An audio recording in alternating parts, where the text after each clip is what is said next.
But sometimes things are not going so good with proving that because it can get very complicated. I'm going to be um, giving you today the hints, the plan, the methodology to work with data to run a really beautiful competitive benchmarking report.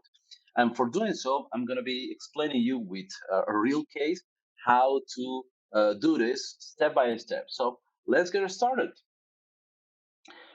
Let's start from the very beginning. So, what is competitive benchmarking? So, before everything that you're going to be hearing today, you need to understand that competitive benchmarking is a process that that it needs to compare two, three, four, five companies and to see what is happening around in the market. So with competitive benchmarking, you are getting the helicopter view on what is the situation that you are right now in your market, in your niche, in your industry, and to see what is your positioning in comparison with your competitors. Really easy, right? So what is the good thing here? Well, the good thing is that when you are running a competitive benchmarking, you have a process, or a already built process. So you have the steps, what you need to follow, where you need to look, what is the data that you need to take. You have the strategy, where is the goal, what is the goal that you need to follow, and what is the path to go through that goal. And of course, you can have a lot of KPIs, a lot of metrics to say, okay, I want to go to that point. This is the KPI and this is the deadline and the timeline that I'm going to be following. So we have the process, we have the strategy for the competitive benchmarking, and we can measure the performance. Are we doing good? Are we doing bad? So this is a good thing. It's an already established process that we can just run once and again, every 3 months, every 6 months, every month. In some cases, it's not a bad decision too. So let's see what is this process about. Following the plan for today's presentation, let me start with the methodology, how we're going to be um, following each step. Then let's find competitors. Who are the competitors? Then let's go with the competitive benchmarking workflow. Then we're gonna go. Yes, we're gonna touch the market research portion, which is really important, but not all overall, not all the places that we're gonna be checking there. So that's the very beginning with the methodology, and then with competitors, and then competitive analysis and market research. So, first of all, we need to have something really clean from the very beginning, which is the data and tools. Let's go to the right here in the slide. We need to use some market and traffic data. So the best source, of course, clickstream data, which is the path of users, real users. What are they doing online? How they are behaving? And of course, we need to identify where they're coming from and where they are going after they're leaving our website. Then we're going to be using a tool that is called domain analytics. Here we're going to be seeing the search traffic, where they're coming from, and the keywords and rankings. Then we're going to go through keyword and topic analysis to understand, okay, how they're behaving, what they are looking for. And then we're going to go through backlink analytics, then social media analytics, which are measuring the popularity, the resonance, and of course, the virality of a topic. Some aspects that we need to analyze as well that are very important here are the market research situation, the search performance, how good is the website that you are building is perceiving the user intent, and of course we want to analyze some opportunities here as well with the gap analysis and content analysis. Then we're going to go through link profile analysis and social media analysis with the backlink analytics and social media analytics. Okay, so let's identify competitors. Which competitors really matters? Let's talk about the first type of competitors, which are direct competitors, right? So here you have this tool that is called Market Explorer, which is really incredible because it's already giving you the hint this growth quadrant, who are the competitors that are the leaders of the segment, the leaders of the industry, who are the game changers, who are the niche players, and who are the established players. Of course, you want to be the leader of any industry or of any niche, but you need to follow the hints about, okay, what are the sources of the traffic, how much money they're investing in promotion, how big is the market overall, what is the market share. So to, to be a leader of the market, you need to be working on this industry at least for, let's say, 10 years, 80 years, 3 years. That is not important. You need to be doing things really well, and you need to identify, okay, who are these other guys? For example, the game changer, these are the guys that are growing really fast. Let's say we are Toyota, we are Volkswagen, and move. Tesla is coming up and is going really, really high in numbers. And at some point, they're going to be leaders of the market. So, game changers is giving us that message that companies are growing really fast.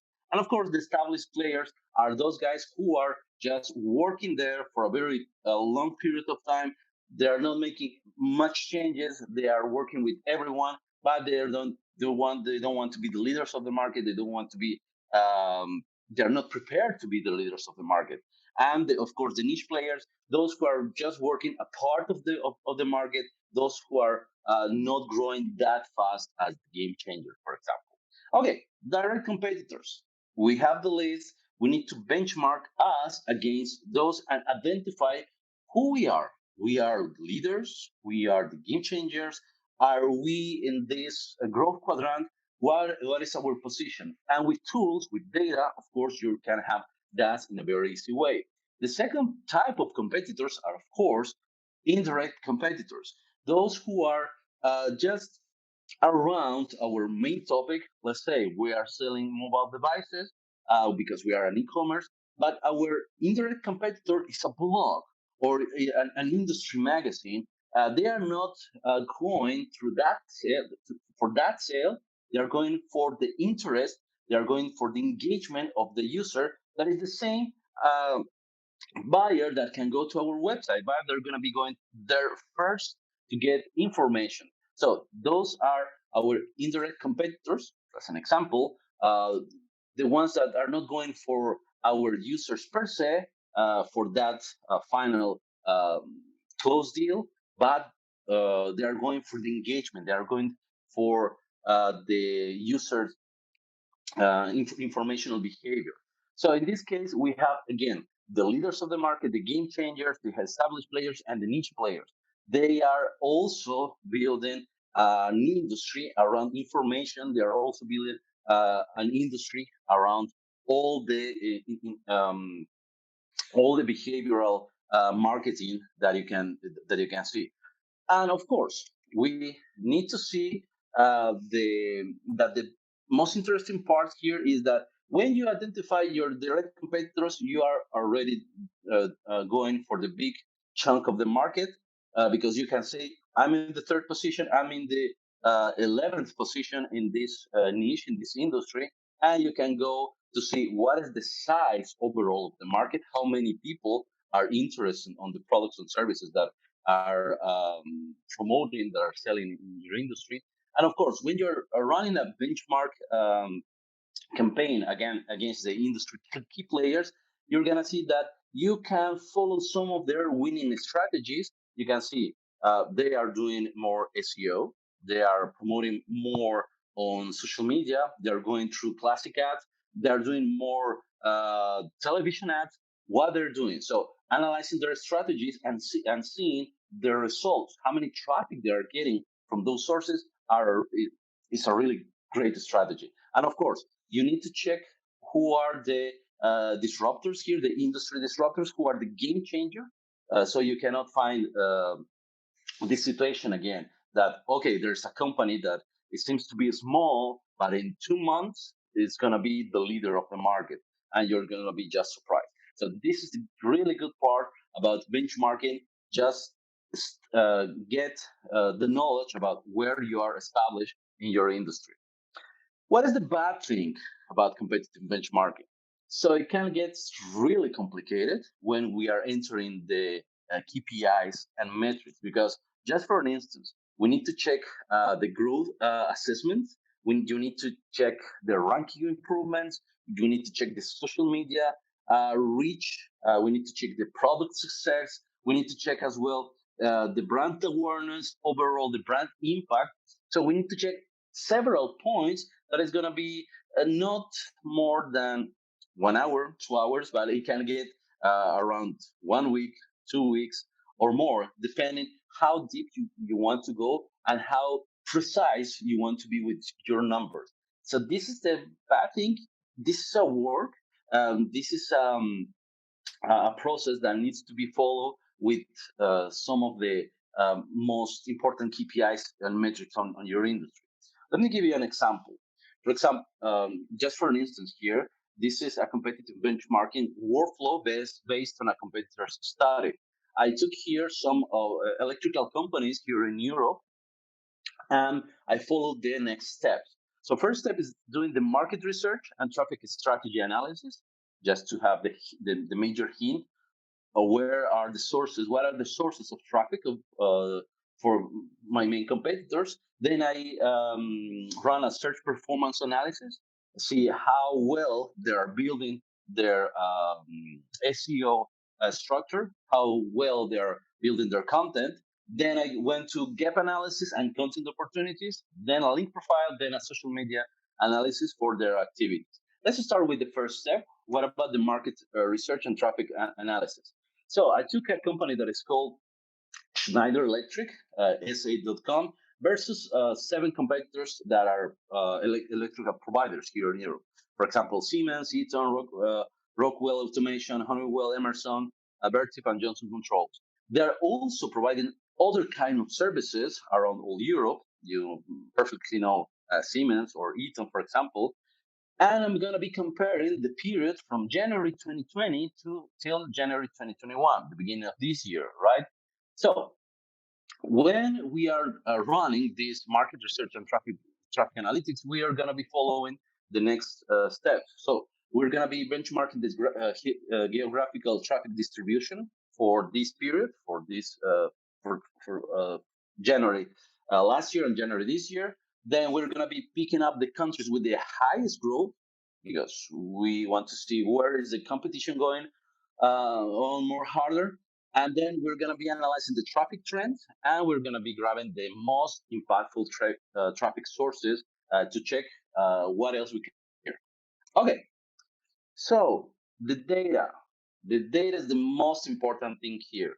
So the more data you have, the more insights, the more information you're going to receive. That's very logical, right?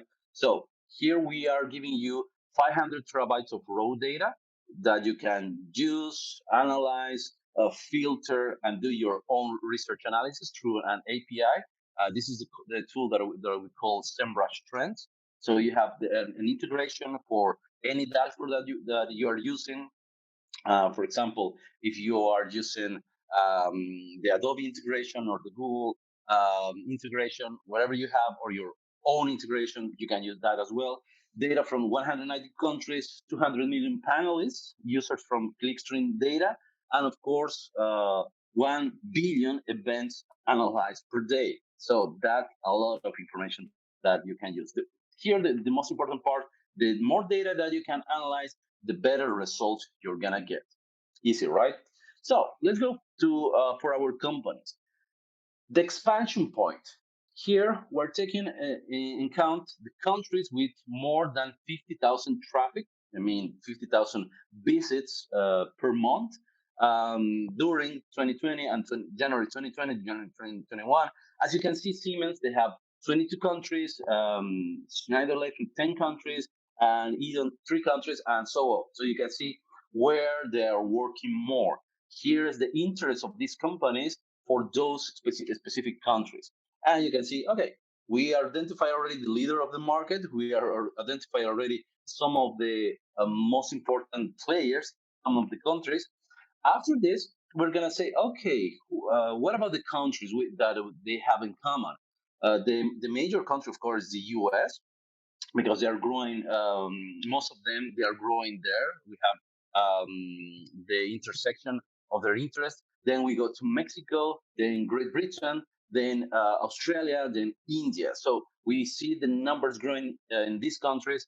Um, really dramatically, and we're gonna be following with these countries because we want to see what is happening here and what is the experience that we can take from these regions, right? And of course, once we analyze these countries, we want to understand what is the traffic growth overall for some of these companies for the best performers, right? And here I can see that Schneider Electric, for example, our company, the one that we took, they're growing a lot in Spain, in Turkey, in United States, in Denmark, and the other competitor, which is Siemens, they're growing mostly they're growing a lot in Poland, in France, in Mexico, in Venezuela, in the Czech Republic, and so on, in Switzerland, for example, in Australia. And with this data, we're just going to be mixing up, okay, what is the interest of this company in these countries and how they're getting their numbers.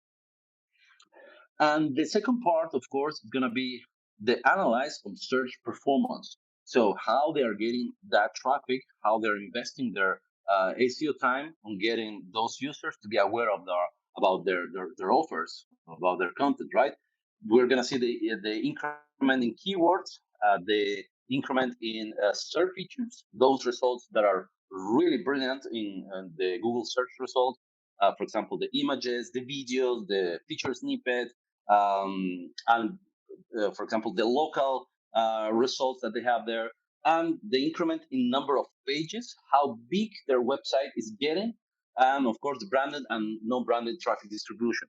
So this is how we are doing this. We are taking as a first skin the incremented search traffic volume from our main competitors, and we are taking into account the difference between the first month to the through all the year to January 2021. And here you can see the growth in percentages. For example, for Siemens 1.64 last year. This year is 1.87 in terms of traffic overall. The largest traffic growth that you can see here is for Emerson, for Eaton, and for Schneider Electric as well. They are working a lot with their content and they are receiving a traffic. So we can see these changes. And for when you're building a report, these changes are really interesting to analyze to see, okay, what exactly they are doing, right? Okay, second point, let's see the increment in search traffic in a graph like you're seeing here. Just for an instance, last year in January, you can see that some of the companies here, for example, Eaton or Emerson and Siemens, they were just doing not that good as they are doing after July 2020. In August and September and October, you can see that those companies, they were competing really hard and they got intersected at some point in December last year, in November last year. What happened there and what happened with Schneider Electric with their result, because they are just going at the same level. They're not going up or down with their traffic trend. So here as well, we need to see the data, what happened there, and how they were content to get as much as traffic as the leader of the market, right? So how the keywords number increase? You can see here the number of keywords for each period of time.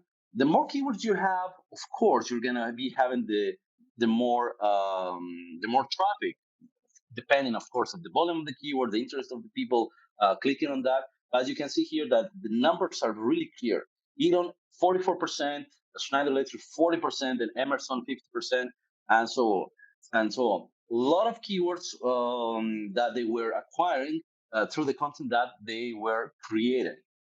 And of course, when we are seeing the increment in the top positions, because you can have 100,000 keywords, But if you are in the second page of Google, that's worthless, right? Nobody's going to the second page of Google to check for a result.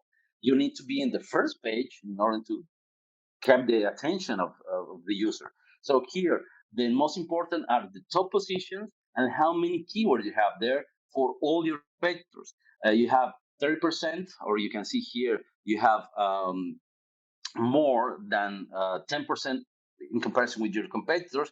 So only top 10 keywords, only top 10 results are the most important. The second page is already irrelevant for your analysis.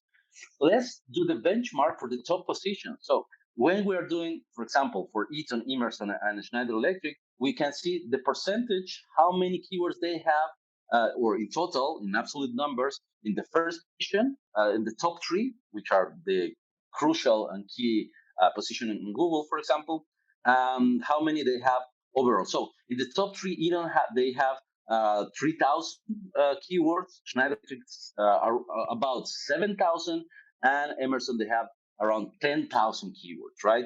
So the change of the traffic for the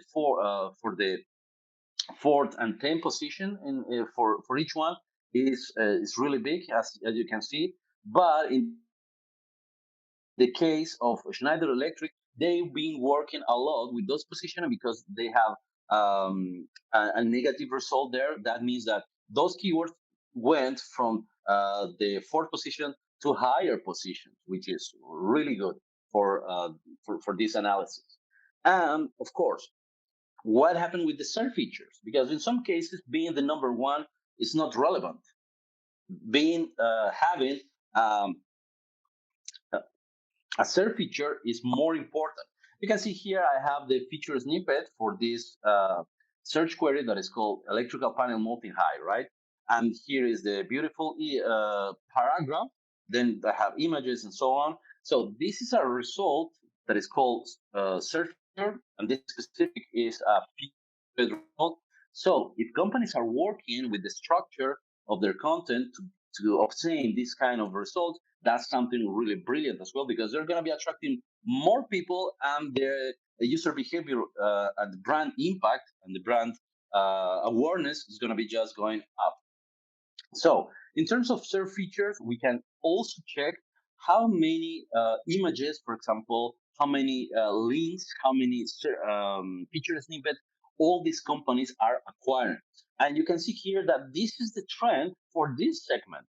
The growth for Eden, for example, is 600% for the image pack, or for the video carousel is 500%. But for Schneider Electric is one about 2,000% growth in the people also as result, or 1,500% in the knowledge panel. So these companies, they know the trend that is happening right now, that is happening in the last 3 years, that you need to have search features in order to attract more users to your website. And this is here in the numbers. These are the numbers of the growth on this type of result, which is really, really interesting to analyze. What about the again search features that all these companies has between January versus January 21? You can see that the company that invested the most time and effort to gain this is Schneider Electric. Then you can see their type of result, which is the people also ask result, which is brilliant as well. And you can see the rest of the companies, how much effort they were investing in different type of results. Okay, what about the company that has more features in January 21, the beginning of this year? You can see here that the most important search feature for all the companies is video.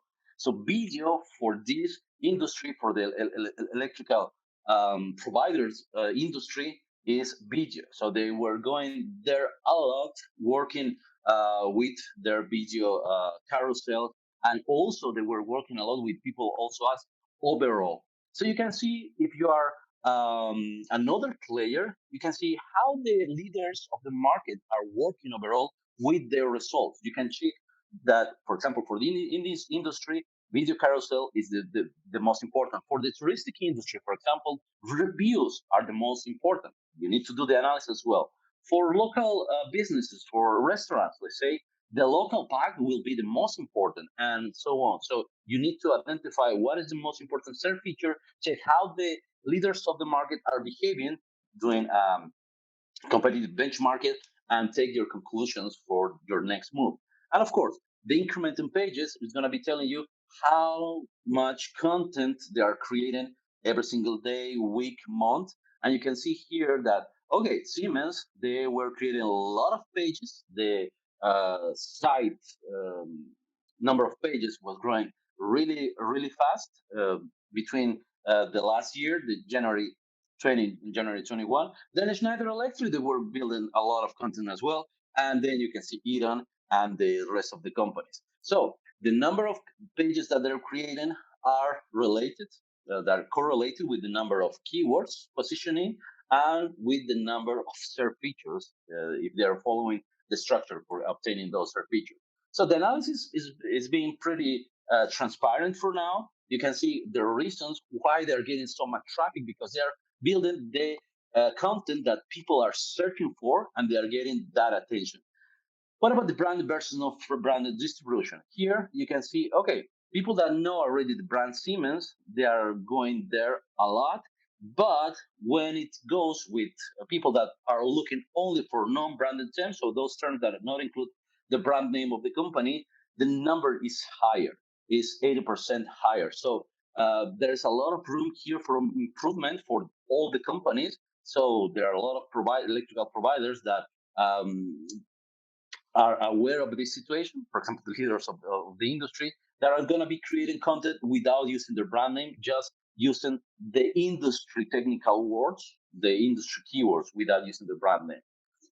Okay, so what is the best way to recommend this ratio between branded and unbranded? Some are saying that 60 to 40% ratio between branded and unbranded is the most important one. But again, it depends on the industry that you're working in. Sometimes it's 50-50, or sometimes it's 60-40, but you need to analyze that with your benchmark analysis for your industry. What is the ugly part? And this is the final part of the presentation already. The ugly part of competitive benchmarking is that it's not competitive analysis at all.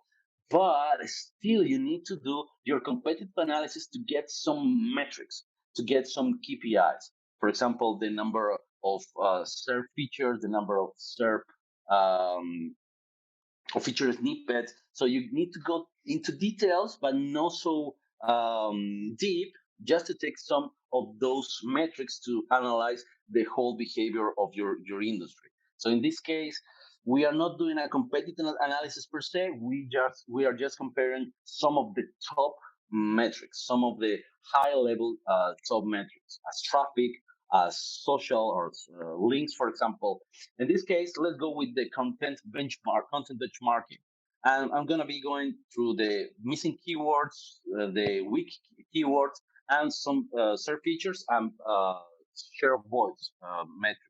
So when we're doing this gap analysis, we need to take at least 4 or 5 competitors, and we need to see this very graphically to understand where exactly, for example, here we have a keyword overlap, and all the circles here are the representation of the number of keywords that all these companies have.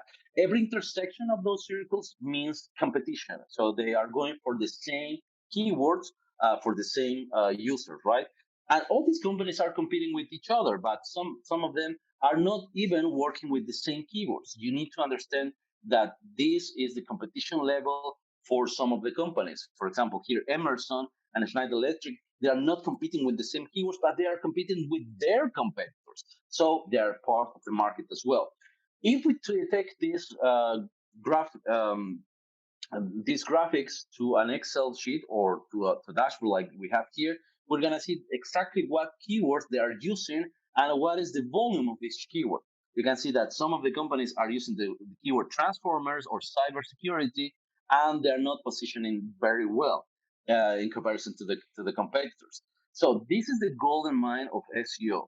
When you know what keywords exactly, what phrases they are using to attract people, and you see that they're having good results there, you need to check your own and see if you can match them, if you can beat them in the result. But if you don't have this information, you're going to be just working blind in your industry. Then you need to see what are the keywords your competitors are ranking in the page number one. And if you're ranking lower, for example, here the vacuum circuit breaker maintenance, this is a PDF, an instruction. The company called Eaton, they are in the first place, in the first position. So they're getting all the attention of the people who are looking for this. Schneider Electric, they are with the same keyword in the fourth page of Google, so nobody's seeing that result. Or, for example, Siemens is in the eighth position. They are lower in the results. In some cases, with the help of the feature snippets and the search features, they're not going to be even the first place, being in the eighth position. They're going to be in the second page of the results. So nobody's going to be seeing them as well. So, what to do with this data? Export all in an Excel and do the benchmark analysis and the keyword gap analysis to check the keywords that you don't have, but they are getting a lot of attraction for your competitors. So you can build your own content strategy and create content to beat your competitors on those keywords because you need them as well. Then you can do the gap analysis and check the content opportunities for search features. So take a look on the search features that your competitor has and what they're working on. For example, you have a really long list of search features here, the knowledge panel, the site links, image pack, local pack, and so on, that your competitors are working, but maybe you're not working with those results. You need to do that because the competition is really high there. And the share of voice, of course. How you are measuring the share of voice, how often people are mentioning your brand against your competitors, and how often they are mentioning you with a positive review, for example. All these metrics are really important to analyze to see what is your positioning in this benchmark result. And going to the final slides, so link profile analysis, how big they are, how many partners they are, in terms of referral traffic, how many partners they have, how many affiliates they have, and in terms of the traffic, how much traffic they are receiving from those partners, from those referrals, from those links. In this case, having a really good shape on your backlink profile is really good. Understanding how good your competitors are is really important for this analysis because maybe you're fighting with a competitor that is really, really, really big. And of course, the social media profiles as well are really important to analyze to see the audience growth, the activity growth, the engagement rate growth, and what type of content they are offering to your audience overall. In terms of the pattern of domain growth, how visible they are on social media, how the activity is growing there, how many posts they're doing per day, how people are reacting to those posts, how that engagement, and of course the audience, how big are their audience in different social media platforms. So having this, well, even the likes. So having this knowledge is gonna give you the insights about what is the best content that I need to be promoting in terms of performance. It can be paid or can be organic, and go for it and see the sources of success. For example, for these companies here that I took, what is the best result that I can have? Photo, video, or text. Most of them, as you can see, is photo for the vast majority of the social media platform. And see the examples, of course, what they are doing for each social media. What is the message they're sending? Because you cannot send the same message on LinkedIn or on Instagram or even on TikTok. You need to go for different audiences and see what is the engagement overall for the brand name. Okay, so for the final words here with this example that I give you, we can see that our main player here, Schneider Electric, they have several channels working really, really great. The combination of search, direct, and referral for them is working really great in comparison to their competitors. That's the main point. That's the result of the competitive benchmarking. You need to see how good you are in comparison with your competitors, and you need to consider the other channel of traffic acquisition to see, okay, we're not doing very well with the search traffic, with the search results. need to acquire more server features, for example. The data and the tools that we use for all this presentation, they are just helping you to create all the competitive benchmarking. The more data you have, the better results you're going to be receiving. And of course, keeping tracking on all these results in a monthly base at least will be helping you to have a powerful view, a powerful helicopter view on all the results that you have. So the key benefits: competitive benchmarking helps you to get the accurate idea of the marketing trends and predict future changes, what is happening with your industry. You're going to be closing the gaps. You're going to be capitalizing on opportunities, and you're going to be creating that strategy to defend against potential threats on your industry. And of course, this is going to be showing in. You're going to be showing this in a beautiful report. It can be PowerPoint, it can be just by mail. You need to streamline the marketing processes and outrank competitors. So all the company, all the members of the company, not only the product marketing team, for example, they need to be aware about what is happening in your industry. If all everybody's going to be having this knowledge, they're going to be motivated to see, okay, we're going to be the first on the industry. Pretty much that's all for me. Thank you for following this presentation. And if you have any questions, just follow me on social media or just send me an email. Thank you very much, everyone. You bet. Fernando, continue to get better.